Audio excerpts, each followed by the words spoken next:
한번 따라 하실까요? 가정은 선물이다. 한번 더 따라 하실게요. 가정은 선물이다. 여러분의 가정이 선물이라고 여러분 믿으십니까? 아이고, 내가 진짜 애만 아니면 내가 안 산다, 이런 생각하세요? 가정은 선물입니다. 그런데 오늘날 우리 시대는 가정을 선물로 여기지 아니하고 가정을 짐으로 여기는 그런 시대가 돼버렸어요. 물론 저소득 국가들은 별로 그러지 않아요. 선진국들이 정말로 먹을 게 많고 GDP도 높은 그런 나라들에 보면 가정을 가지려고 하는 그런 경향이 점점 줄어들고 있습니다. 정말로 슬픈 일이에요. 이 가정은 하나님께서 아담에게, 최초의 인류에게 주신 선물이에요. 아담에게 주신 선물일 뿐만 아니라 이 가정은 하나님께서 여러분에게 주신 선물입니다. 여러분, 그것을 꼭 기억하셔야 합니다. 하나님께서 아담을 만드시고 아담이 혼자 있는 것을 보시면서 너무 안 됐구나, 그래서 하와를 만드셔서 가정을 만들어 주신 거예요. 인류 최초의 공동체가 바로 아담과 하와의 집이에요. 이 아담과 하와의 집이 가정이 됐고 그 가정에 하나님께서 많은 은혜를 주셨습니다. 생육하고 번성하고 땅에 충만하고 정복하고 다스리며 살아라. 심지어 아담이 이름을 붙이는 것마다 하나님께서 그 이름을 공증해 주셨어요. 그 말은 이 아담으로 하여금 모든 소유권을 갖게 하신 거죠. 그만큼 하나님께서는 가정에 큰 은혜를 베풀어 주셨습니다. 이 아담은 하나님께서 주신 그 가정을 어떻게 고백하냐면 하와를 향하여서 이는 내 뼈 중에 뼈요 내 살 중에 살이로다, 그런 고백을 하면서 그의 아내 되는 하와를 자기 자신처럼 사랑을 고백했던 것입니다. 근데 중요한 것은 하나님께서 선물로 주신 이 가정을 어떻게 세워가느냐라는 것이 중요합니다. 저는 결혼학교를 합니다. 결혼합니다 이렇게 하면 주례를 하기 전에, 또 제가 주례를 하지 않아도 순서를 부탁받으면 꼭 제가 결혼에 대한 이야기를 해줍니다. 이 세상에는 많은 학교들이 있지만 결혼학교는, 사람들은 결혼은 배우지 않고 하려고 합니다. 오직 무엇을 의지해서 결혼하려고 그러죠? 사랑한다고. 제가 왜 결혼하려고 그래요? 라고 물어보면 결혼하려고 하는 두 남녀는 꼭 그 얘기합니다. 사랑해서요, 이래요. 근데 두 분을 보면은 사랑이 뭐예요? 그러면요, 이 사람이 저한테 잘해줬어요, 이래요. 자기한테 잘해주는 것을 사랑이라고 합니다. 근데 결혼 생활을 하다 보면 잘해주지 못할 때가 있을까요, 없을까요? 있어요. 직장 생활에 바쁘고 또 몸이 불편하고 힘들고 그럼 잘 못해줄 때가 있어요. 그럴 때 반드시 하는 얘기 뭐예요? 변했다, 이런 얘기를 하는 거죠. 사랑하는 여러분, 사람들은 사랑이 뭔지도 모르고 또 결혼이라는 것이 뭔지도 모르고 가정이라는 것이 무엇인지 모르면서 결혼을 하고 가정을 이루어요. 하나님의 선물을 떡 자기의 것으로 받는 거죠. 그런데 이 결혼은 배워야 합니다. 특히 요즘은 좀 덜하지만은 한 20, 30년 전만 해도 이 경상도 아버지들은 아이들 사랑할 줄을 몰라요. 그래서 퇴근해서 들어오면 뭐라 그러죠? 아는 그러죠. 아는 이 말이 무슨 말인지 아세요? 자녀들은 이 말이에요. 서울말로 말하면 자녀들은. 그 다음에 밥 먹자 이래요. 그리고는 뭐라 그래요? 자자. 딱 집에 와서 하는 말 세 마디. 아는 먹자, 자자. 그 세 마디하고 끝난대요. 그러는 다음날 아침에 가면 또 출근하고. 그만큼 말할 줄도 모르고 또 말 한마디 하면은 오해되는 말이나 하고, 그래서 가정 안에서 갈등들이 많은 거죠. 가정 생활을 한다고 하는 것을, 가정을 잘 세우는 것을 배우지 못한 거죠. 배우지 못하고 알지 못해서 가정을 어떻게 세워가는지 잘 모르기 때문에 가정은 선물로 받았으나 받은 선물을 잘 활용하지 못하고 받은 선물이 짐이 되고 받은 선물이 너무나도 부담스러워하는 그런 가정들이 의외로 많습니다.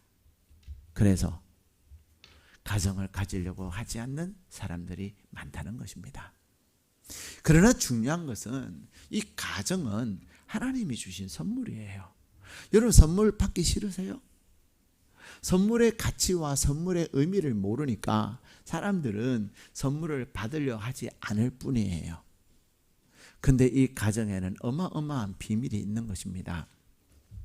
하나님께서 근데 이 가정을 어떻게 세워가야 될까요? 우리가 송구 영신 예배 때 함께 말씀을 나눈 그 말씀에 보면은 이삭이 또 야곱이 요셉이 이 믿음의 가문을 이룸에 있어서 공통점이 한 가지가 있었습니다. 그 한 가지가 무엇이었습니까? 창세기 11장 20절, 21절, 22절 보면은 계속해서 이삭이 가정을 세우고 야곱이 집안을 세우고 요셉이 또 집안을 세우는 거기에 가장 중요한 공통점이 있었는데 그것은 뭐냐면 믿음입니다. 그래서 20절에도 21절에도 22절에도 믿음으로 그들이 가장으로서 또 믿음의 조상으로서 그들은 믿음으로 집안을 세웠다는 것입니다. 그래서 하나님은 2024년에 저와 여러분에게 가정을 선물로 주시면서 내가 너에게 준 그 가정을 믿음으로 잘 세우되 어떤 가정으로? 가정이 믿음으로 세워갈 때 어떤 가정이 되는 거예요? 복된 가정이 되는 거예요. 가정이 가정이라고 똑같은 가정이 아닙니다.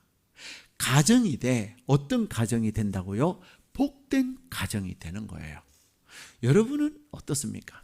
정말로 죄송하지만 여러분의 가정은 복된 가정입니까? 정말로 애 때문에 마지못해서 살아가고 있습니까? 아니면 그런 가정은 없겠지만은 여러분 주변에 보면 그냥 타이밍만 기다리고 있는 그런 가정이 있어요. 예.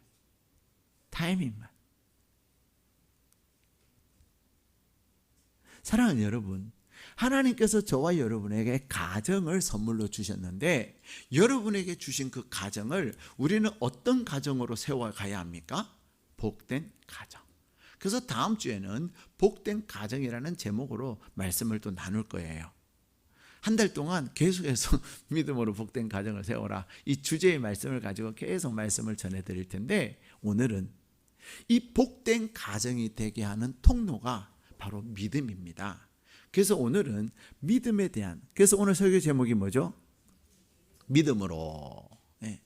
여러분의 가정을 복된 가정으로 세움에 있어서 제일 중요한 게 뭐냐면 믿음입니다. 그래서 오늘은 그 믿음에 대해서 함께 은혜를 나누기를 원합니다. 우리 히브리서 11장 6절의 말씀을 같이 읽겠습니다. 시작.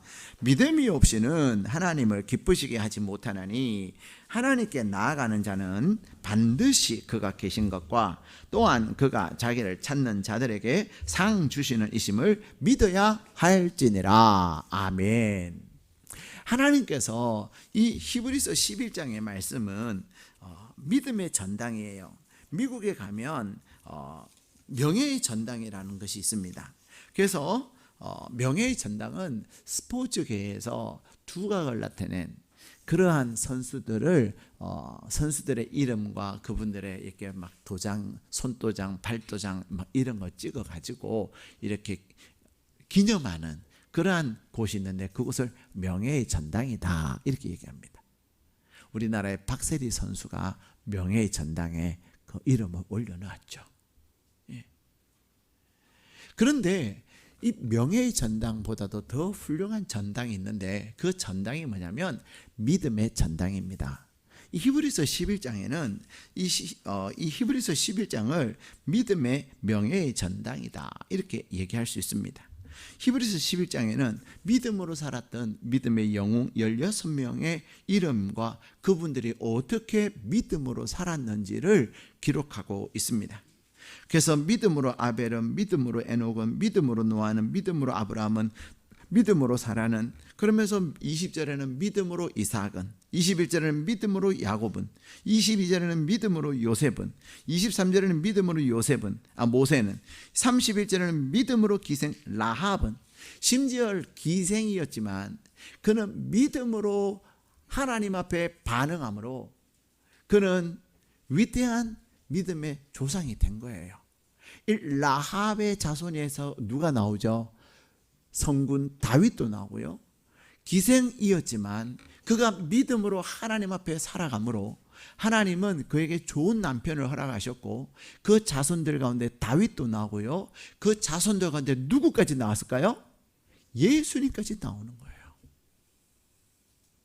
가정을 세움에 있어서 지금 현재 우리의 가정의 모습이 어떠하냐, 그것이 중요한 것이 아니라 내가 지금부터 믿음으로 우리의 가정을 세우고자 하는 그 마음이 중요한 거예요. 혹 혼자이신 분, 여러분들도 믿음으로 하나님 가정을 세우기를 원합니다. 그래서 나에게 가정을 주셔서 내가 믿음으로 위대한 명문 가정을 이루고 싶습니다. 복된 가정을 이루고 싶습니다. 하나님 앞에 기도할 때 하나님께서는 정말로 복된 가정을 허락해 주셔요. 우리 교회에 그런 분이 계세요. 하나님, 나에게 가정 주세요. 하나님 앞에 새벽을 깨우며 기도했는데 하나님께서 기도하는 가운데 말씀으로 약속해 주셨고요. 그리고 그 약속해 주신 말씀대로 그런 분을 만나서 얼마나 좋은 가정을 이루는지 몰라요. 얼마나 믿음 생활을 두 부부가 잘하는지 몰라요. 사랑하는 여러분, 2024년은 틀렸다. 나는 혼자인데 복된 가정이야. 그런 생각을 하시면 안 돼요. 하나님께서 2024년에는 나에게 가정을 주실 모양이다. 하나님, 나에게 가정 주셔서 내가 복된 가정을 세워가게 했습니다. 그런 하나님을 향하여 소망을 가지고 2024년에 첫 발걸음을 내딛기를 축복합니다. 하나님은 우리에게 말씀하십니다. 믿음으로. 이 믿음은 어떤 거예요? 하나님이 계시다는 것을 믿는 거예요. 사실 여러분들은 하나님이 계신다고 하나님이 여러분과 함께 하시는 것을 믿으세요? 아멘이라고 하신 분들에게는 좀 죄송한 얘기지만 사람들이 아멘은 잘하는데요. 그러면은 아멘은 뭐예요? 그렇게 될 줄로 믿습니다라는 말이잖아요. 그러면 그렇게 하셔요 하면은 안 하세요. 아멘은 했는데 그렇다고 또 아멘 마시면 안 됩니다. 아멘 하다 보면 진짜 하시게 돼요. 근데 우리는 하나님이 함께 하신다는 것을 말로는 믿는다고 하지만 행동으로는 안 믿어요. 그래서 뭐합니까? 거짓말도 진짜 잘합니다. 저는 얘기 들어보면 거짓말인지 아닌지 웬만큼 알아요. 웬만큼 제가 압니다. 정말 거짓말, 눈 뜨고 거짓말해요. 자기는 아는 척하면서 거짓말해요. 자기는 의로운 척하면서 다른 사람을 정죄하기도 해요. 근데 사람들이요, 말로만 거짓말하는 거 아니에요. 행동으로도 거짓말하고요, 생각으로도 속이고요, 그래요. 근데 하나님이 보시고 하나님이 들으시고 하나님이 알고 계실까요? 모르실까요?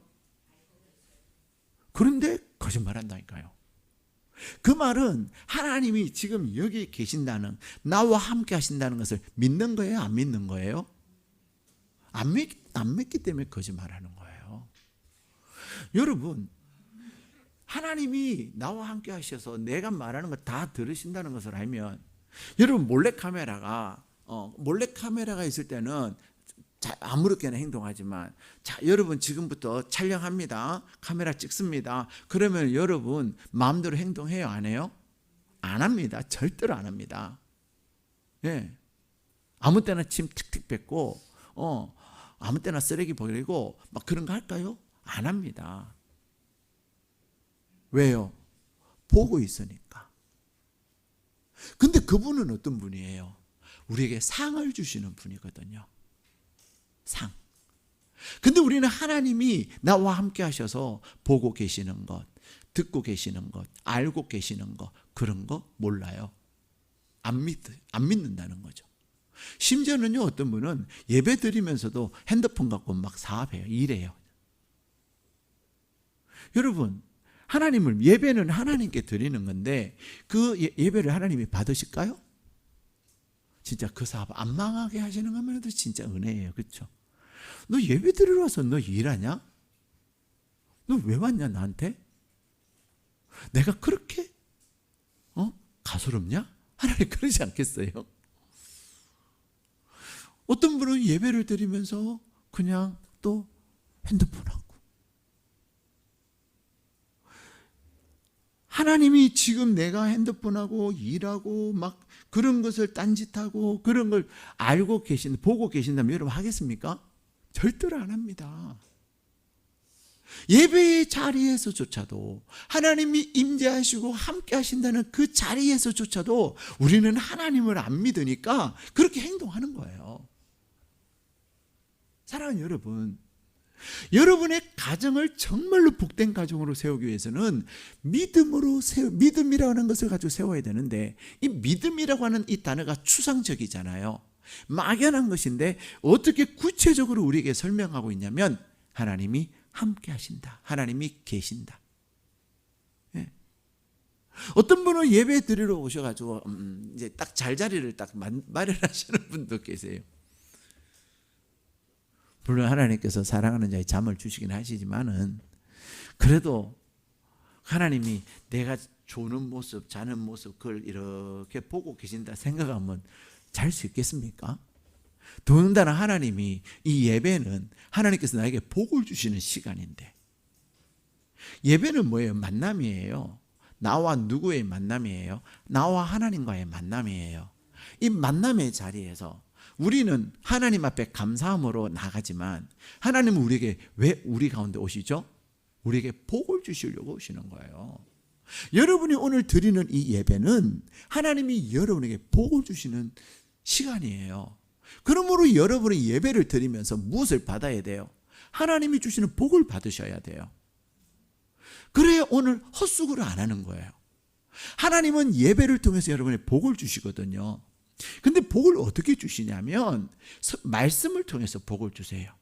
오늘 여러분에게 주신 이 말씀을 여러분이 다 단단히 붙잡고 마음에 단단히 새겨서 그 말씀대로 살면 여러분의 삶에 하나님이 함께 하시면서 복을 주시는 겁니다. 뿐만 아니라 하나님은 말씀을 통해서 복을 주실 뿐만 아니라 어떻게 복을 주시냐면 또 목사의 축복하는 기도를 통해서 여러분에게 복을 주시는 거예요. 그래서 여러분이 예배를 드리되 아무리 바빠도 무엇은 받고 가야 돼요? 축도는 축복 기도예요. 애들은 옛날에 이제 독수리 오행자의 재밌을 때가 있었어요. 그죠? 옛날 얘기죠. 그때 이제 목사가 이렇게 딱 차니까 아기가 목사님 독수리 오행제다 막 이런 우스갯소리도 했지만, 이렇게 목사가 이렇게 두 손을 들어서 축복하는 이 기도는요, 하나님이 여러분에게 복을 내려주시는 시간이에요. 그래서 저도 설교할 때도 전심으로 혼신을 다해서 설교하지만 축도할 때는 모든 저의 마음을 다 모아서 하나님, 여기에 모인 주의 자녀들에게 복을 내려 주옵소서. 예, 복을 내려 주옵소서. 그 마음을 가지고 여러분에게 축복하는 거예요. 제가 축복을 하면 누가 복을 주시는 거예요? 하나님이. 민수기 6장 27절에는 이렇게 말씀하세요. 너희가 하나님의 이름으로 축복할지니 하나님이 이스라엘 백성에게 복을 주실지니라. 이렇게 말씀하셨어요.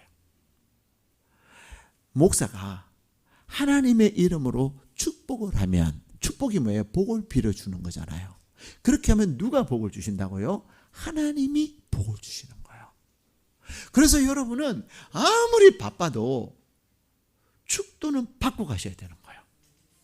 그래야 예배를 통해서 주시는 두 가지 복, 말씀의 복, 축복 기도의 복, 이 두 가지를 받아가는 거예요. 자, 그런데 여러분이 믿음이라고 하는 것은 뭐냐? 하나님이 여러분과 함께 하신다는 것. 함께 하십니다.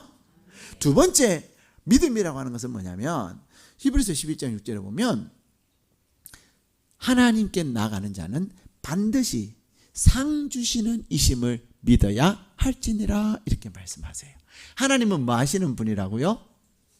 상을 주시는 분이세요. 상. 여러분, 하나님의 상 좀 받아보셨어요? 여러분, 하나님의 상을 많이 받으셔야 합니다. 여러분은 항상 무엇을 하시든지 무엇을 생각하면서 살아야 돼요? 나와 함께 하시는 하나님이 다 보고 계시잖아요. 나와 함께 하시는 분, 하나님이 다 듣고 계시잖아요. 나와 함께 하시는 그 하나님이 내 마음을 다 알고 계신단 말이에요. 그러니까 여러분의 생각이나 말이나 행동이나 모두는 하나님께 상 받을 말을 하고 상을 받을 행동을 하고 상을 받을 생각을 하셔야 되는 거예요.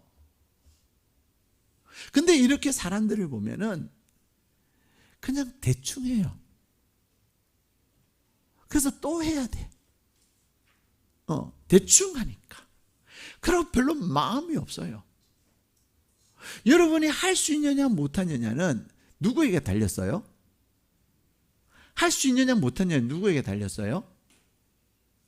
몰라요? 한번 따라 하실까요? 나에게 달렸다. 진짜 여러분에게 달려 있습니다. 할 수 있느냐 못하느냐? 여러분이 하려고 마음만 먹으면 할 수 있어요. 근데 사람들은 하기 싫으면 뭐 하죠? 남 핑계 대요. 누가 어째서, 누가 어째서. 그러면서도 자기 하고 싶은 거는 다 해요, 안 해요? 다 한다니까요. 여러분, 하나님은 우리에게 물으세요. 너가 하기 싫구나? 남 핑계 대는 거 보니까. 심지어는 자기가 하기 싫으니까 하나님이 안 기뻐하신다고 그런 핑계까지 대요. 사랑하는 여러분, 하나님은 오늘 우리에게 말씀하세요.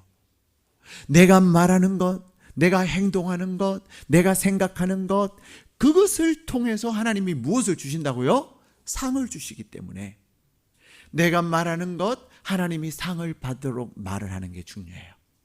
내가 행동하는 것, 야, 정말로 너의 행동을 보니 내가 감동이다.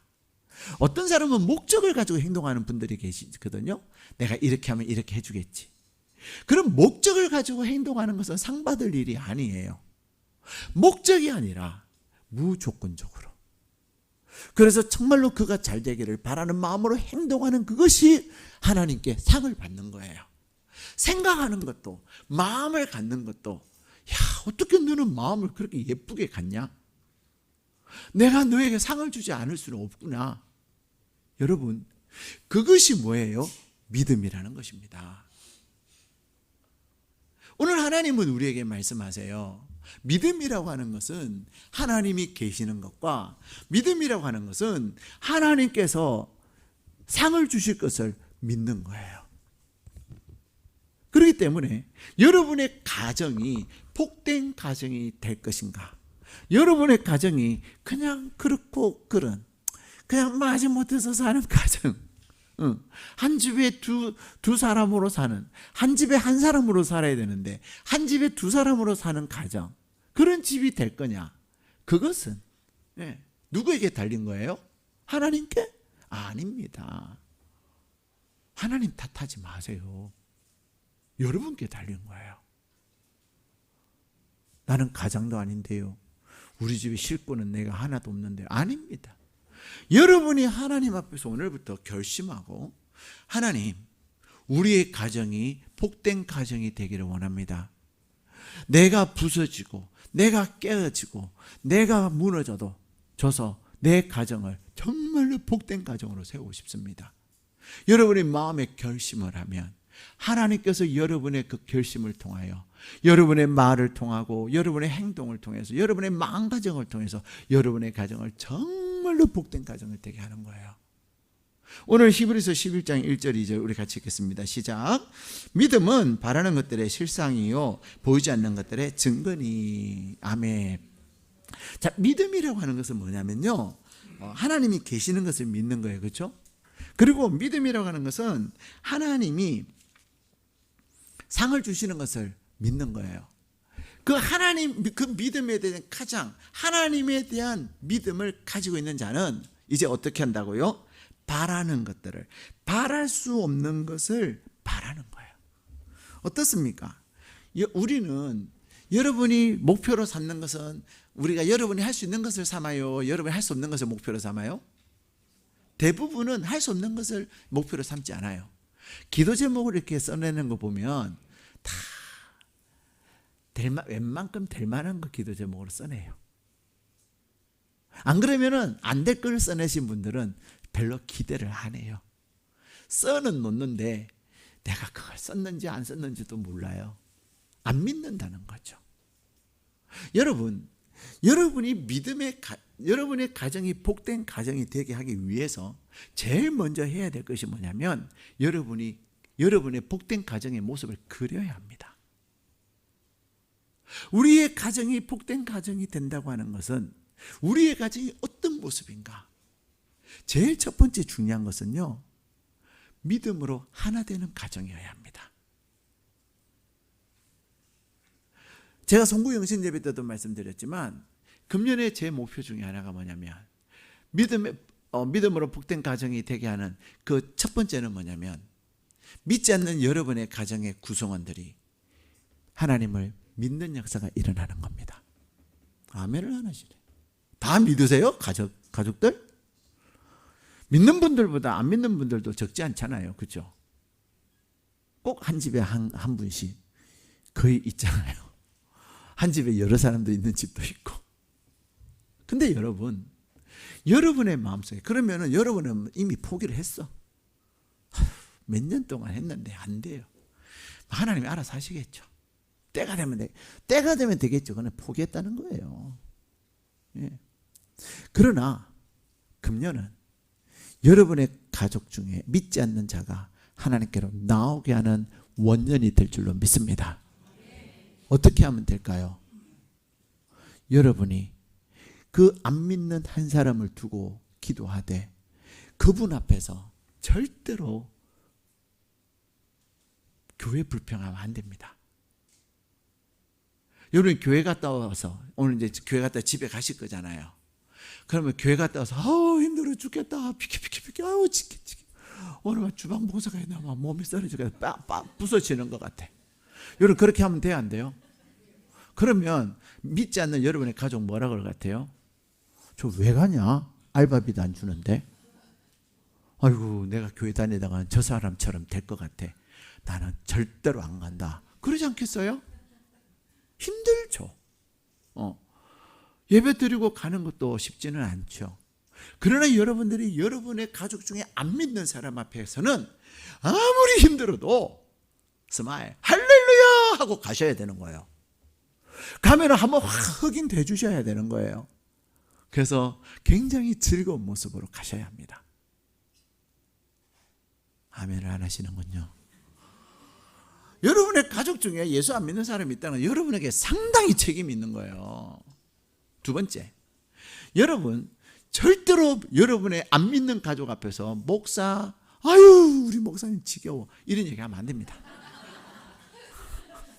저는 여러분에게 좋은 목사가 되려고 굉장히 노력은 하지만은 그건 저의 노력이고 받아들이는 것은 여러분이잖아요. 여러분이 우리 목사님 오늘은 진짜 설교가 좀 길었어. 진짜 설교도 못하면서 막 이렇게 하면 돼요, 안 돼요? 지겹다. 내가 저 가서 왜 앉아가지고 저 지겨운 설교를 듣냐, 재미도 없는 거. 오겠어요? 안 옵니다. 여러분이 집에 가셔가지고 우리 장로님, 우리 권사, 우리 집사님, 우리 다락방 식구들 진짜 보기 싫어. 여러분 그러면은 여러분의 안 믿는 가족 보기 싫은데 왜 나보러 왜 가자 그래? 그렇게 하겠어요? 안 하겠어요? 한다니까요. 여러분이 여러분의 가족을 구원시키기 위해서 첫 번째 뭐 하라 그랬죠? 안 믿는 여러분의 가족 앞에서는 항상 스마일. 특히 언제? 교회 갔다 와서는 스마일. 행복하게. 할렐루야. 그리고는 힘들면 이제 조금 얘기하고 방에 조용히 들어가서 주무세요. 무슨 말 이해가 되세요? 아우 힘들어 죽겠어 오늘 뭐 하고 그 말은 하지 마라 이 말이죠. 조용히 들어가서 주무세요. 그러면 여러분이 안 믿는 가족이 뭘 하겠어요? 안 합니다. 다 내 입으로 다 방정을 하는 거예요. 두 번째, 누구 불평하면 안 된다? 목사님, 그 다음에 또 뭐 집사님, 장로님, 권사님. 세상에 우리 교회 밥처럼 맛있는 밥 없어. 와 오늘 밥 진짜 맛있었다. 자랑을 하셔야 되는 거예요. 세 번째, 또 뭐 해야 될까요? 여러분이 받은 은혜를 가지고 막 기뻐하고 즐거워하셔야 돼요. 그러면 여러분의 가족 구성 1년 되기 전에 교회 따라옵니다. 도대체 저놈의 교회는 뭐가 저렇게 좋아서 저렇게 행복하냐? 뭐가 좋아서 저렇게 막 즐거워하냐? 나도 한번 가보고 싶다. 사람은요 막 좋다고 얘기하면은 하고 싶어져요, 안 하고 싶어져요? 서울의 봄 많이 보셨죠? 저는 아직 못 봤는데요. 서울의 봄 지금은요 사람들이 왜 보는 줄 알아요? 1000만 넘었다니까 가서 보는 거야 그냥. 뭐 1000몇백만 넘고 이제는 뭐 우리나라 뭐 어쩌고 저쩌고 하니까 그래서 보러 가는 거예요. 입소문 타서. 여러분이 여러분의 가족을 하나님 앞으로 인도하기 위해서는 하나님이 여러분의 말하는 걸 들으실까요? 안 들으실까요? 들으세요. 그리고는 여러분이 좋다, 기쁘다, 즐겁다, 행복하다 하는 그 말을 듣고서는 그 말이 여러분의 안 믿는 가족에게 다 전염되게 한다니까요. 그들의 마음을 움직이는 누가 하는 거예요? 하나님이 하시는 거예요. 여러분 금년 1년만 딱 그렇게 하세요. 내년에는 또 불평하세요. 예. 근데 1년 하고 나면 불평할 게 없어요. 금년 한 해 딱 그렇게 하시면요 6개월 만에 교회 나오는 여러분의 가족 반드시 생깁니다. 예. 해보세요. 제 말이 거짓말인가? 하나님 저한테 그런 마음 주셨어요. 제 소원이 여러분의 안 믿는 가족이 교회 나온 게 제 소원인데. 예. 그래서 여러분의 안 믿는 가족, 여러분의 생일은 제가 안 챙겨드려도요 어떻게 하다가 딱 카톡에 생일 뜨잖아요. 제가 기프티콘도 보내주고 그래요. 안 믿는 가족에게는. 물론 다는 안 했어요. 다는 못했지만 돈이 많이 없어서. 그러나 순간 감동이 되면 보내요. 예, 보내드려요. 왜 그래요? 어쨌든 여러분의 안 믿는 가족이 하나님 앞에 나와야 복된 가정의 첫 번째가 그거거든요. 그런데 여러분의 마음에는 오늘 뭐라고 해요? 믿음은 바라는 것들의 실상이다. 여러분의 가족이 함께 예배하고 함께 말씀 안에 거하는 것을 바라야 되는 거예요. 바랄 수 없는 것. 여러분 안에는 이제 상처도 있잖아요. 내가 진짜 몇 년째 기도했는데 안 돼. 금년이 꽃을 피울 해입니다. 여러분이 기도하는, 우리는 어떻게 기도하고 불평하고 기도하고 짜증내고 기도하고 성질 버럭내고, 여러분의 믿지 않는 가족에게 여러분 금년 안에 절대로 성질 내면 안 됩니다. 성질 내실 모양이야. 아무에는 아무도 안 하시는 거 보니. 심지어는 여러분의 자녀가 성적이 그냥 시험 쳤는데 20점 받아왔어요. 너 학원을 내가 얼마나 주고 학원 보내, 이런 얘기 하면 돼요, 안 돼요? 안 됩니다. 왜? VIP니까. VIP니까. 아유 20점 받았구나. 너 마음이 너무 힘들겠다. 속으로 내 속은 찢어진다. 진짜 돈 이러지만 말로는 너 너무 힘들겠다. 괜찮다. 다음에는 20점보다는 잘 받을 거잖아. 할렐루야. 그렇게 할 때 이 아이가 감동 받겠어요, 안 받겠어요? 감동 받지요. 다음에 25점 받아왔어요. 잘했어요, 잘못했어요? 잘했죠. 20점보다 5점 올랐잖아요. 야, 이제 된다 봐라. 되지. 엄마가 기도할게. 아빠가 기도하고 있는데 야, 5점 올랐네. 다음에 또 올랄 거다. 걱정하지 말아라. 그렇다고 이 말은 하지 마세요. 인생은 성적순 아니요. 이런 말은 하면 안 됩니다. 예. 제가 어렸을 때요, 우리 집 옆에 사는 한 가정이 있었어요. 그 집이 독실한 불교였는데 저희 부모님이 전도해가지고 이제 장로가 되고 권사가 되신 가정이에요. 근데 이분들은요, 말끝마다 두 아들과 딸 하나가 있었는데, 말끝마다 공부가 인생 전부가 아니다. 공부 못해도 괜찮다. 건강만 해라. 걔들이 공부 잘했을 것 같아요? 못했을 것 같아요? 못했으니까 제가 이런 말 하죠. 공부 못했어요. 그 집이요, 잘 사는 집이었거든요. 그래서 우리 집은 텔레비가 없었기 때문에 아시안컵 축구하면 그 집에 텔레비 보러 가고 막 그랬어요. 근데 그 세 아이가 4년제 대학 간 애가 하나도 없어요. 2년제 대학도 막 그저 그런 대학 갔어요. 그 집이 얼마든지 그래도 공부를 시킬 수 있고 그래도 괜찮은 대학 보낼 만한 능력이 되는 집인데, 공부가 인생의 전부 아니다. 공부가 다가 막 이런 얘기를 하니까 애들에게는 노세 젊어세 노세 그런 거죠. 사랑하는 여러분, 여러분이 여러분의 안 믿는 가족들, 여러분의 안 믿는 남편, 돈 100만 원을 잊어버리고 왔어요. 성질 내지 마세요. 여보, 돈은 벌면 되는 거야. 당신 그래도 안 다치고 와서 다행이다. 할렐루야.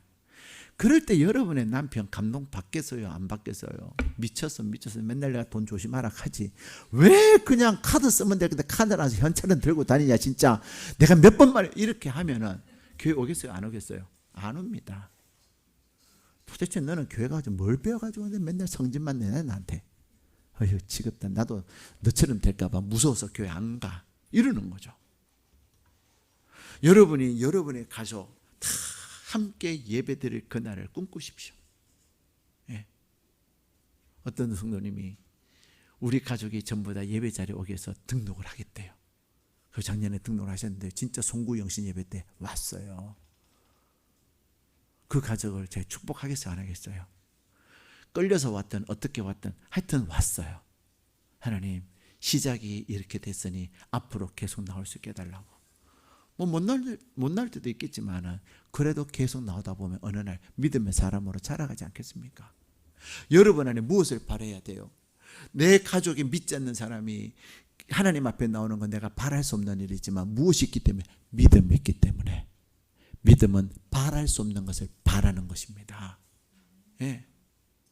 오늘부터 항상 여러분은 내 옆자리에 내 남편이, 내 아내가, 내 자녀들이, 내 부모가 함께 예배 자리에 있다는 것을 항상 생각하면서, 항상 생각하면서 기도하고 예배할 때 성령께서 여러분의 그 믿음대로 역사하시는 겁니다. 절대로 짜증내지 말고, 절대로 혼내지 말고, 절대로 불평하지 말고 항상 우대를 해주고 환대를 해줄 때 하나님은 여러분의 그 얼마나 속이 쓰리겠어요, 그렇죠? 근데 그 쓰린 속을 하나님은 만져주시고 정말로 여러분의 가족 VIP를 주께로 인도하게 하시는 겁니다. 믿음이라는 것은 뭐냐면요, 바랄 수 없는 것을 바랄 뿐만 아니라 보지 못하는 것을 보게 만들어요. 여러분의 가족이 하나님 앞에 나오는 거 볼 수 없지만, 미래니까 볼 수 없지만 여러분이 믿으면 지금 옆에 있는 것처럼 보이는 거예요. 더 나아가서 믿음은 할 수 없는 것을 하게 만듭니다. 제가 아까도 말씀드린 것처럼 하느냐 못하느냐는 누구에게 달렸다고요? 나에게 달린 거예요. 물론 우리의 능력에는 한계가 있죠. 그러나 우리 주님은 뭐라고 말씀? 할 수 있거든이 무슨 말이냐? 믿는 자에게는 능히 하지 못할 것이 없느니라. 여러분이 믿음을 가지고 하십시오. 하십시오. 우리 교회 성도님 가운데 이분이 직장에서 항상 차장만 하는 거예요. 부장을 하라고 아무리 얘기를 해도 회사에서도 기회를 줬어요. 이제 당신은 부장 해도 된다고. 아니요, 저 부장 안 합니다. 왜 안 하는 줄 아세요? 부장은 책임을 져야 되기 때문에. 자기가 잘못하면은 그것에 대해서 다 보상을 해야 되기 때문에 무서워서 못하겠다는. 그래서 제가, 집사님, 그런 게 어디 있어요? 일하다가 실수하면 회사가 책임을 지는 거지 고의로 한 것도 아닌데, 그러다 조금 책임을 물을 수는 있지만 전부 다 배상 안 합니다. 제발 두려워하지 마세요. 하면 됩니다. 당신의 하나님이 계시지 않냐고요. 해보세요. 근데 어느 날 이분이 부장이 됐어요. 아멘 좀 하세요. 여러분이 부장이 아니라고 좀 배가 아프신 것 같은데, 근데 진짜 그분이 부장이 됐는데요, 그분이 또 그 글을 올렸어요. 어떤 걸 올린지 아세요? 38억짜리 기계를 움직이는 부장이 된 거예요. 좀 놀라셔야 되는데, 와 이래. 그러면서 이분이 막 자신감이 충만해갖고, 목사님 막 이 기계는요 어쩌고 저쩌고 막. 그래서 다음에 그 기계 구경하러 가기로 했어요. 사랑하는 여러분, 여러분의 마음에 할 수 없다고 생각하지 마십시오. 하나님은 우리에게 빌립보서 4장 13절 할 수 있거든이 무슨 말이냐? 할 수 있거든이, 내게 능력 주시는 자는 내가 모든 것을 할 수 있느니라. 나는 부족하지만 누가 능력 주신다고요? 하나님이. 여러분과 함께 하셔서 여러분에게 상을 주실 하나님이 여러분에게 능력을 주신단 말입니다. 믿음이라고 하는 것은 바랄 수 없는 것을 바라는 것이요, 볼 수 없는 것을 보는 것일 뿐만 아니라 할 수 없는 것을 하는 것이 믿음이에요. 믿음이 여러분들로 하여금 하게 만드는 것입니다. 여러분의 가정, 지금은 가정이지만 하나님은 믿음으로 여러분이 하나님 앞에 나갈 때 여러분의 가정이 어떤 가정이 되게 하신다고요? 복된 가정이 되게 하실 것을 약속하고 계시는 것입니다. 2024년에 여러분의 가정이 무엇으로? 믿음으로. 그 믿음이라고 하는 것은 하나님이 계신다는 사실.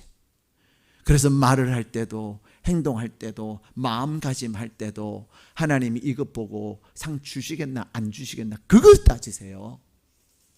진짜 하나님 상 주실 것을 하십시오. 더 나아가서 그런 하나님을 여러분이 믿고 하나님 앞에서 바랄 수 없는 것 바라고, 여러분이 볼 수 없는 일이지만 믿음을 가지면 보게 되는 거예요. 믿음을 가질 때 할 수 없다고 말했던 것들을 할 수 있는 역사가 여러분 가운데 이루어지게 될 줄로 믿습니다.